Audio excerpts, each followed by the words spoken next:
जय हिंद to all my respected aspirants. मैं करुण ज्ञान सागर के मंच के माध्यम से आप सभी का स्वागत करता हूं। जैसा कि आप जानते हैं, हमारा पॉलिटी का सीरीज चल रहा है जिसमें हम हिस्टोरिकल बैकग्राउंड को कवर कर रहे हैं। तो ऑलरेडी 3 लेक्चर्स डाले जा चुके हैं सीरीज के, अभी चौथा लेक्चर है और आज जो हम शुरू करेंगे वो इंडियन काउंसिल एक्ट ऑफ 1861 से शुरू करेंगे। राइट, तो आइए एक बार बैकग्राउंड देख लेते हैं, फिर आगे की चर्चा करते हैं। राइट, तो देखिए अभी तक हमने क्या पढ़ा है, राइट, उसको समझ लेते हैं। पहले मैंने आपको पढ़ाया है कि पॉलिटी में हमें सबसे पहले हिस्टोरिकल बैकग्राउंड को समझना है। हिस्टोरिकल बैकग्राउंड को समझना है। अब क्यों समझना होता है, हमने पॉलिटी में हिस्ट्री क्यों पढ़नी होती है? क्योंकि देखिए हम पढ़ते हैं पॉलिटी में द कॉन्स्टिट्यूशन ऑफ इंडिया को। किसको? द कॉन्स्टिट्यूशन ऑफ इंडिया को पढ़ते हैं। तो कॉन्स्टिट्यूशन जो होता है वो ऐसा होता है, उसमें एक इवोल्यूशन होता है। कॉन्स्टिट्यूशन एक दिन में नहीं बनता है, उसमें एक इवोल्यूशन होता है। राइट, इवोल्यूशन होता है। तो जब भी कोई युग चेंज हो रहा होता है या किसी युग में इवोल्यूशन आता है तो उसमें कुछ अच्छी बातें होती हैं, कुछ बुरी बातें होती हैं। तो अच्छी बातों को इकट्ठा कर लिया जाता है, उसे कंसोलिडेट कर लिया जाता है और जो रिजल्ट आता है वो आपका एक कॉन्स्टिट्यूशन होता है। राइट, तो इसीलिए हमने इसको हिस्टोरिकल बैकग्राउंड के हिसाब से पढ़ना होता है। राइट, और अभी तक हम क्या पढ़ चुके हैं? अभी तक हमने पढ़ा है रेगुलेटिंग एक्ट ऑफ 1773। अब क्वेश्चन है कि हम यहीं से क्यों पढ़ने लगते हैं? पॉलिटी की जब बात होती है तो 1773 से ही क्यों शुरू करते हैं? इसके पीछे कारण है कि यहां पर फर्स्ट टाइम हमें दिख रहा है कि ब्रिटिश गवर्नमेंट जो कि लंदन में बैठी है, आई रिपीट, जो कि लंदन में बैठी हुई है, वो रेगुलेट कर रही है ईस्ट इंडिया कंपनी को, ब्रिटिश की ईस्ट इंडिया कंपनी को, जो कहां बैठी हुई है उस समय का इंडिया। तो यहां से हमें शुरुआत दिखती है कि ब्रिटिश गवर्नमेंट कहीं ना कहीं अब इंटरफेयर कर रही है। तो इसीलिए हम रेगुलेटिंग एक्ट 1773 से पढ़ते हैं। राइट, तो अभी तक देखते हैं, हमने रेगुलेटिंग एक्ट 1773 पढ़ लिया है। फिर मैंने आपको एक्ट ऑफ सेटलमेंट पढ़ाया है। एक्ट ऑफ सेटलमेंट ये कब का था? 1781 का। फिर मैंने आपको पिट्स इंडिया एक्ट 1784 का पढ़ाया। उसके बाद हमने देखा एक एक्ट ऑफ 1786 हमने देखा, बिकॉज ऑफ कॉर्नवालिस। फिर हमने चार्टर एक्ट की सीरीज शुरू करी। तो चार्टर एक्ट की जो सीरीज है वो आपकी चली थी 1793 से।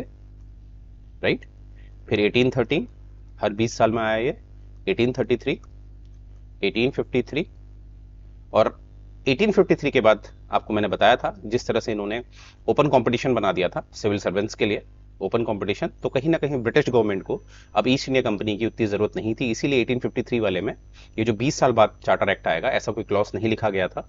तो इसीलिए जो इसके बाद जो एक्ट आएगा वो किसी और नाम से आना था, परंतु बीच में हमें पता है एक रिवोल्ट हो जाता है, या जिसे म्यूटिनी भी कहते हैं, जिसे कहीं ना कहीं रिवोल्यूशन भी बोला गया।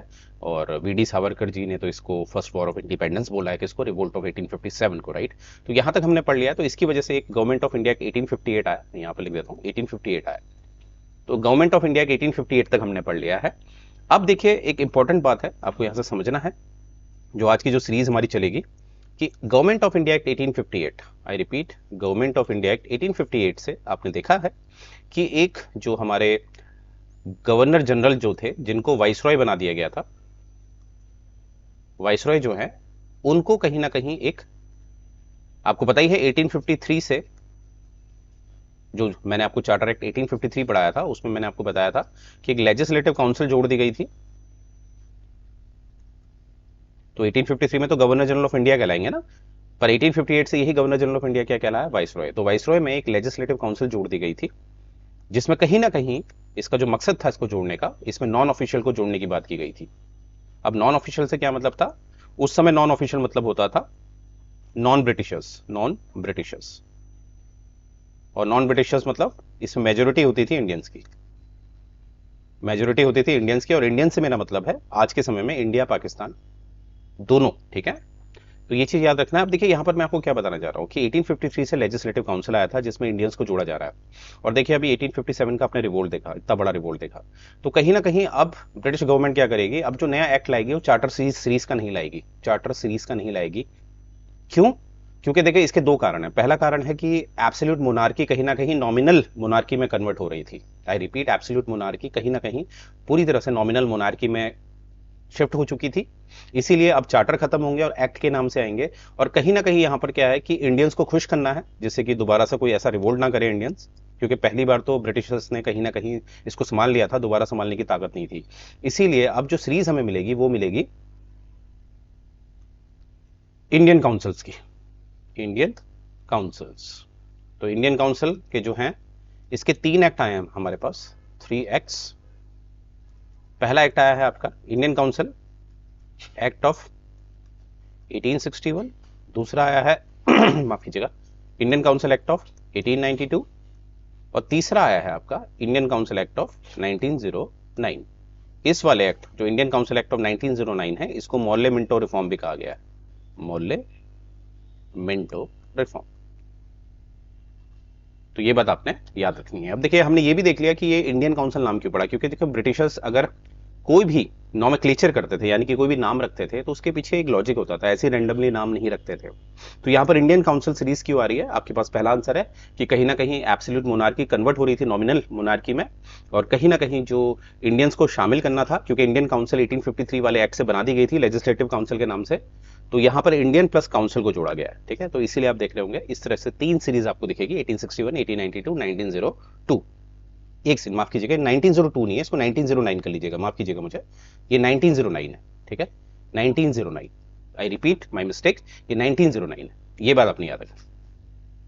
अब देखिए, अब हम आज पढ़ेंगे इंडियन काउंसिल एक्ट ऑफ 1861, और ये भी देखेंगे, ये भी प्रयास करेंगे, क्योंकि देखिए अगर आप थोड़ा हायर लेवल की तैयारी करते हैं तो आपको ये भी पता होना चाहिए कि अगर कोई इतिहास में कोई घटना होती है तो क्या आज हमारे समाज में वो दिखाई देती है, जिसे हम लिंकिंग प्रोसेस कहते हैं या लिंकिंग टेक्निक कहते हैं, क्या वो दिखाई देती है, इस पे हम चर्चा करेंगे। राइट, तो आइए शुरू करते हैं। और शुरू करने से पहले मैं आपको फिर बताना चाहता हूं कि जो ज्ञान सागर इंस्टीट्यूट है सेक्टर 34A में, वहां पर सिविल सर्विसेज के क्लासेस भी चल रहे हैं और काफी लोगों ने एडमिशन लिया है। आप लोग आइए, 3 दिन के डेमो बिल्कुल फ्री है, आप फ्री में क्लास अटेंड करिए, और अगर आपको समझ में आता है तो आप एक जेन्युइन कॉस्ट में, जिसमें आपको ईएमआई का भी ऑप्शन मिलता है, आप हमें ज्वाइन कर सकते हैं। राइट, तो आइए शुरू करते हैं। तो आज हम देखेंगे Indian council act of 1861। Right, तो यहां से हम शुरू करेंगे, आगे बढ़ते हैं।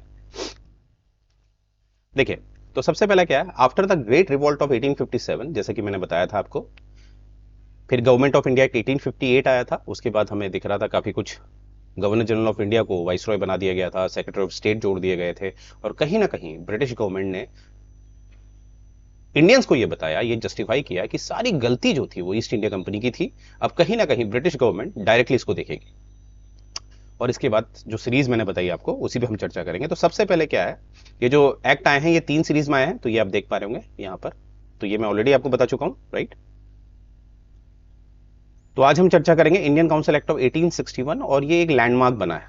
अब देखिए, कोई भी चीज लैंडमार्क बनती है तो उसको कहीं ना कहीं, जब भी समाज परिवर्तित होता है, समाज में चेंजेस आते हैं, तो इसको कहीं ना कहीं परिवर्तन करना पूरी तरह से संभव नहीं होता है, जो भी चीज लैंडमार्क बन जाती है।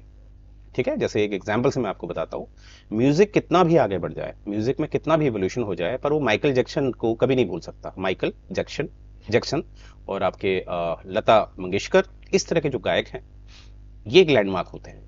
तो म्यूजिक चाहे कितना भी चेंज हो जाए, और चेंज होना भी चाहिए, समाज में चेंज होना जरूरी है, अनिवार्य है, परंतु जो चीज लैंडमार्क बन जाती है, ऐतिहासिक बन जाती है, वो कहीं ना कहीं हमेशा परमानेंट रहता है। तो इसीलिए देखेंगे इंडियन काउंसिल एक्ट को एक लैंडमार्क का भी दर्जा मिला है। ठीक है, हमारे पॉलिटिकल हिस्ट्री ऑफ इंडिया में, वो हम देखेंगे आगे। राइट, आगे देखते हैं। अब आइए फीचर्स देखते हैं। तो सबसे पहला देखिए, यहां पर हमें दिखेगा, it made a beginning of the representative institution by associating Indians with the law making process.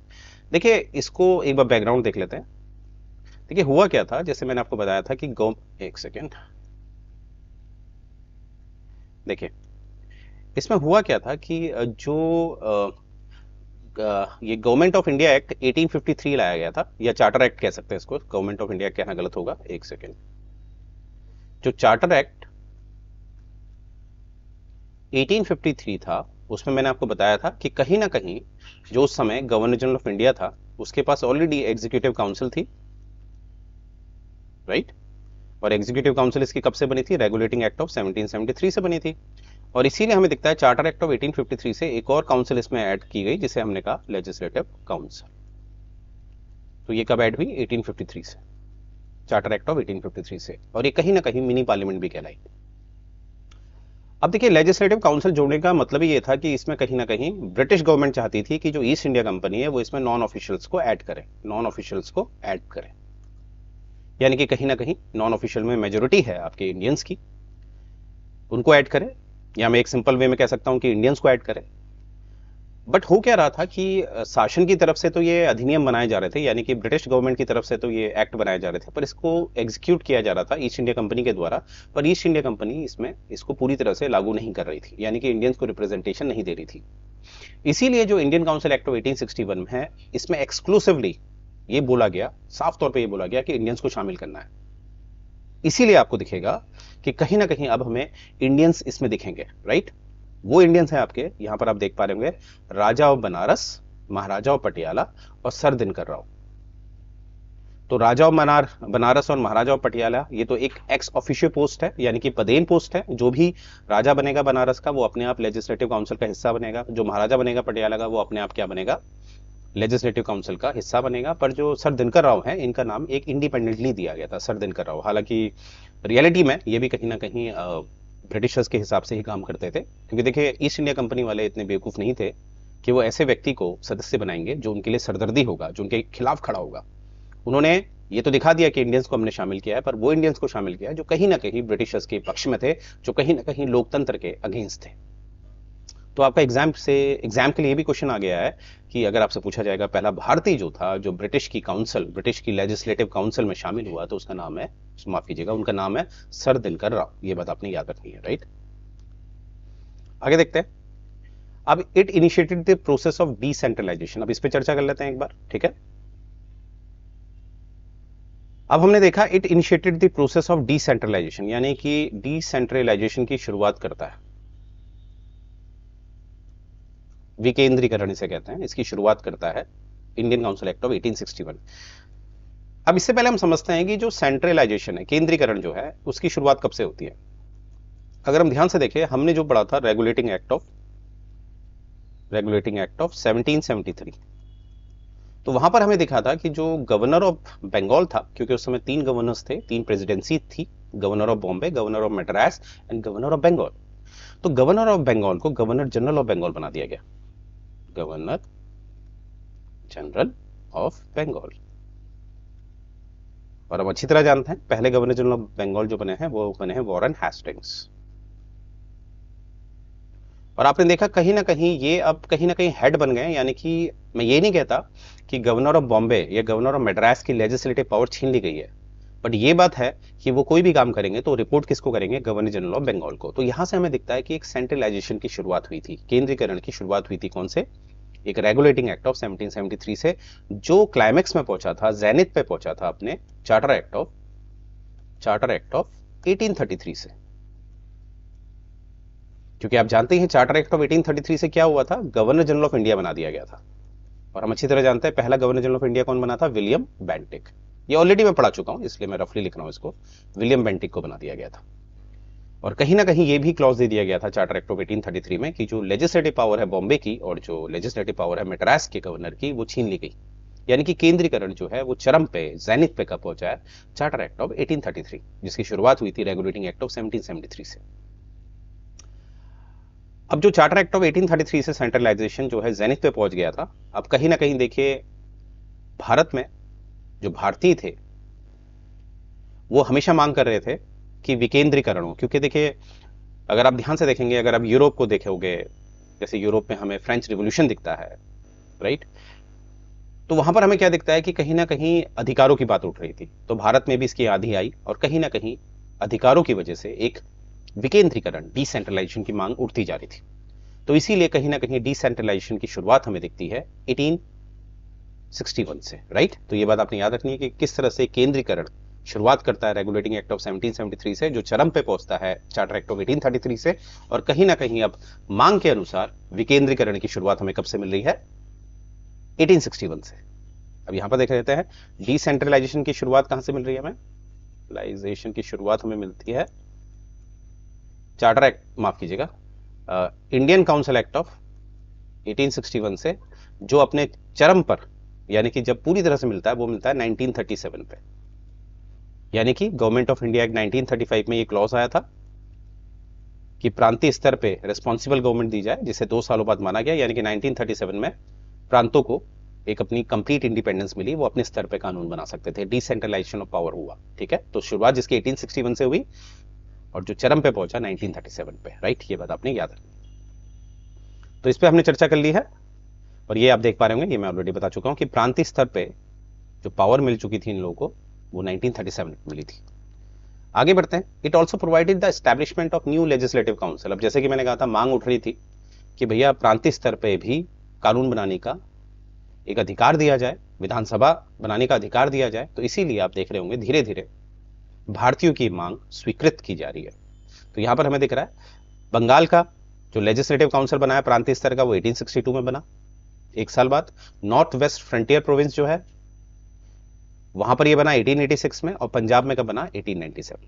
ठीक है, तो ये बात आपने याद रखनी है। देखिए मैंने कहा ना, इतिहास से हमें बहुत कुछ सीखने को मिलता है। जैसे आज हम देखते हैं पंजाब जो है अपने में ही एक राज्य है और उसकी अपनी विधानसभा है, या विधान जहां से वो कानून बना सकते हैं, विधानसभा है, लेजिस्लेटिव असेंबली है। इसकी शुरुआत हमें दिखती है कहां से, 1897 से, राइट।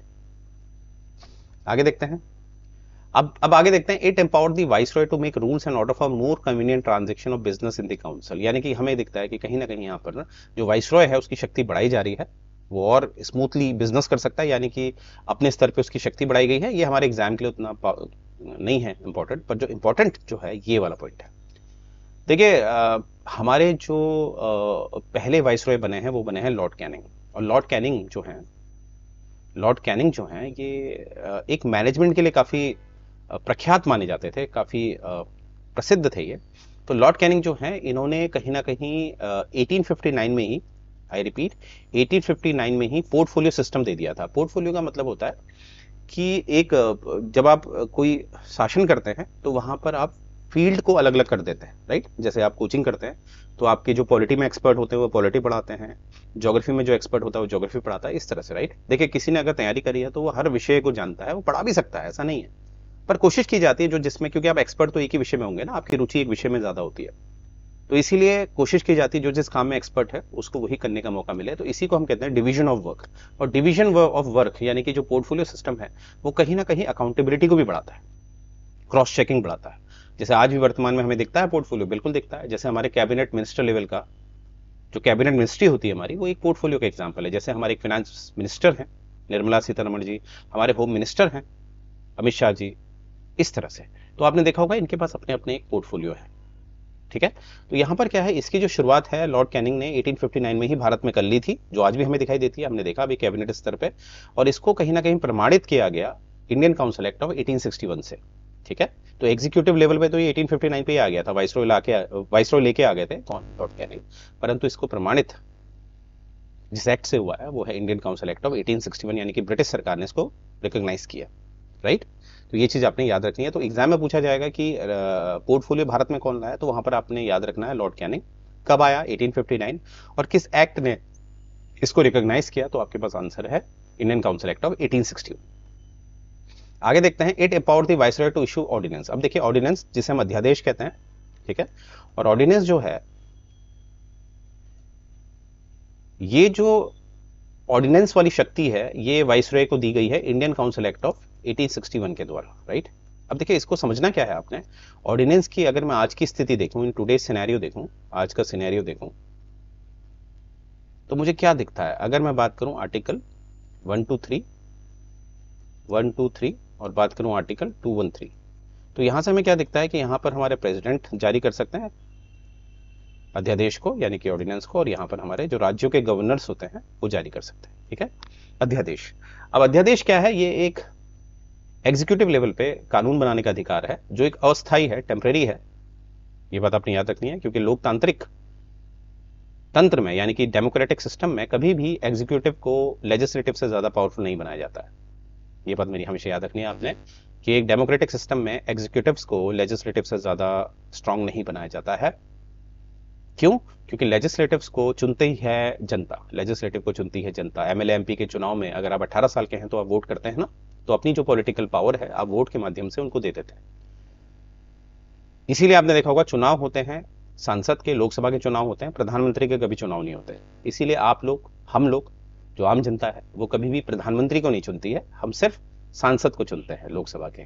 तत्पश्चात वो आपसी सहमति से जो सरकार बनती है वो एक प्रधानमंत्री या कोई भी मंत्री को नियुक्त करते हैं।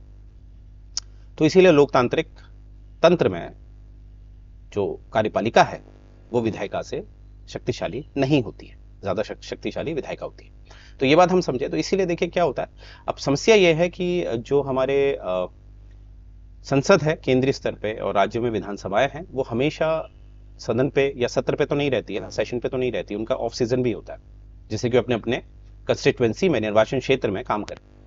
तो उस समय अचानक से कोई कानून की जरूरत पड़ती है तो उस समय अध्यादेश जारी करने की शक्ति दी जाती है। तो वर्तमान में एक राष्ट्रपति है अंडर आर्टिकल 123 और राज्यपाल है अंडर आर्टिकल 213। ये बात आपने याद रखनी है। अब इसकी शुरुआत हमें कहां से दिख रही है? इंडियन काउंसिल एक्ट ऑफ 1861 से। मैंने कहा ना लैंडमार्क था ये, तो इसीलिए आज देखिए, आज हमारे वर्तमान में भी मैं आपको दिखा रहा हूं कि आपका इंडियन काउंसिल एक्ट ऑफ 1861 कहां कहां दिखाई देता है वर्तमान में। आर्टिकल 123, 213 और भी मैंने आपको दिखाया, राइट। अब यहां पर एक चीज और याद रखनी एग्जाम वाइज, कि जब ये दिया गया था तो इसका जो मैक्सिमम पीरियड था, मैंने कहा था ये टेम्परेरी बेस पे ही काम करता है। तो जिस समय ये आया था इंडियन काउंसिल एक्ट ऑफ 1861 के द्वारा, तो इसका मैक्सिमम टाइम लिमिट कितना था? 6 मंथ्स, ठीक है। और लाने का अधिकार किसके पास था? केवल वाइसरॉय। और आज के हिसाब से अगर आप देखेंगे, टुडे सिनेरियो, आज के हिसाब से आप देखेंगे इसका जो मैक्सिमम टेन्योर है वो है 6 वीक का।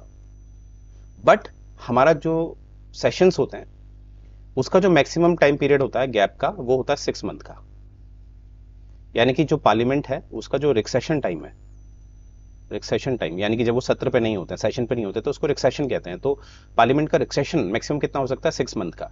तो अगर देखा जाए तो कहीं ना कहीं रिक्सेशन टाइम को जोड़ के अगर मैं देखूं तो आज के समय पर जो हमारे ऑर्डिनेंस होता है उसका मैक्सिमम जो वैलिडिटी हो सकती है वो है 6 मंथ्स एंड 6 वीक्स। तो ये बात आपने याद रखनी है, वेरी इंपॉर्टेंट पॉइंट, राइट।